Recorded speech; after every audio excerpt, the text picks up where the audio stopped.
Good afternoon. It's wonderful to be here. I'm going to talk about a topic that's very close to my heart, sustainable food systems. So what is sustainability? It's the long-term maintenance of natural resources, and it's meeting the needs of the present, thinking about meeting the needs of the future. So we have production, processing, distribution, access, consumption, and then resource and waste recovery. So our food shed that's local is within that 100 kilometers. Next slide. This labeling term, and it means there are typically not a lot of pesticides. They don't use petroleum or sewage sludge-based fertilizers, no bioengineering or ionizing radiation. And then natural, we don't have a term for natural. It's used a lot on labels, but typically something that's natural includes no preservatives, no artificial ingredients. It's typically minimally processed.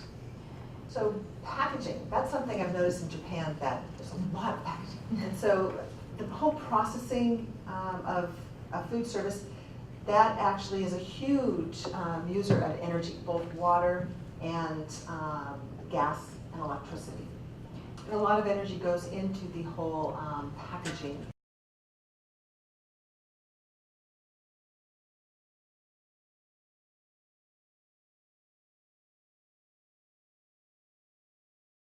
So distribution involves local and sustainable as well, how we distribute food, where it's going.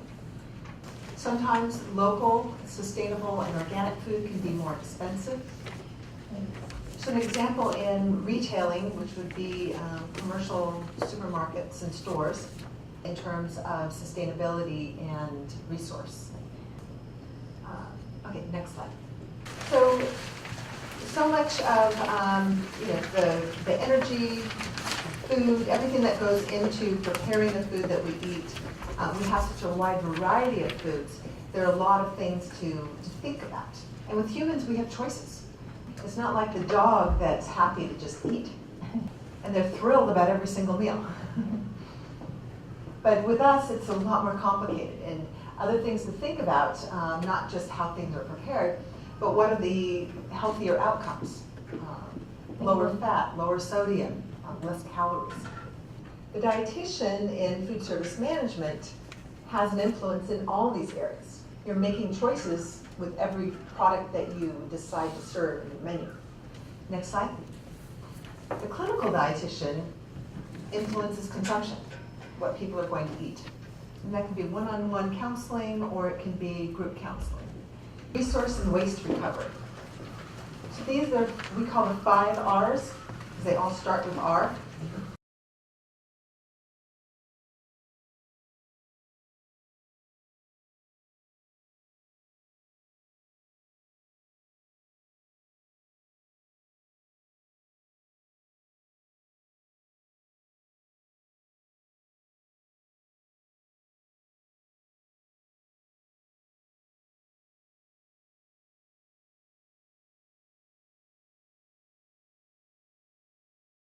Aspects of a sustainable food system.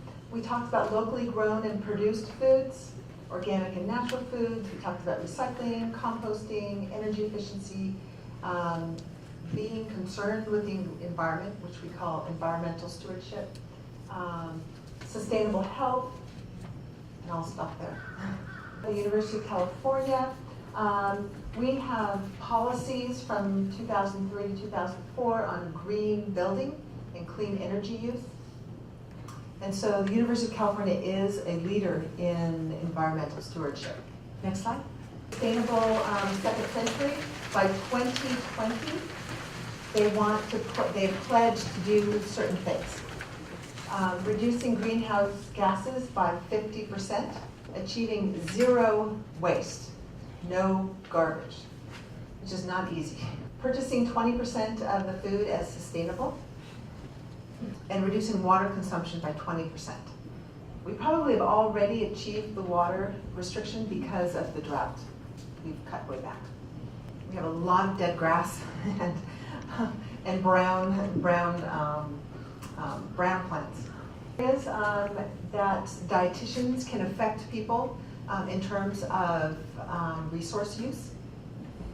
So when people eat within the season, the price is lower and it's more likely to be local.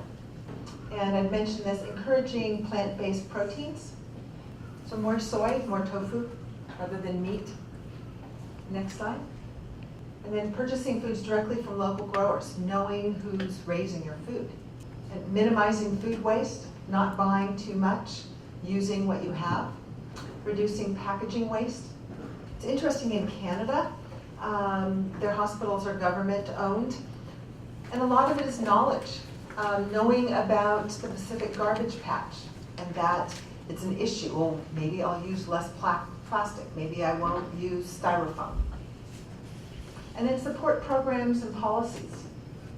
If you have a sustainability committee or people are thinking about recycling or decreasing use of resources, volunteer on that committee and see if you can help.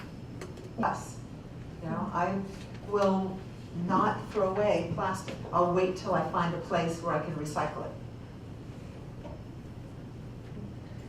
There's some things I won't buy because there's too much packaging. My children, I have 2 daughters, they're both big on recycling. You know, they pass it down to their friends. So every aspect of our lives, work, play, home, we can practice the 5 R's. Answer some questions, if you have some. ありがとうございました。